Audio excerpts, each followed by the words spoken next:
Sentencing of convicted killer Taylor Schabusiness will go ahead tomorrow as planned. This after her attorney withdrew a request to delay her sentencing hearing, saying he was able to meet with her in person on Friday to review pre-sentencing documents. Schabusiness faces life in prison for the murder and dismemberment of Shad Therian in February of 2022.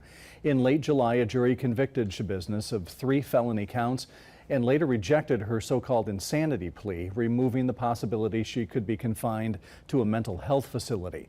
Tomorrow, the first-degree intentional homicide count carries a mandatory life sentence, although the judge can decide whether Schabusiness will ever be eligible for parole.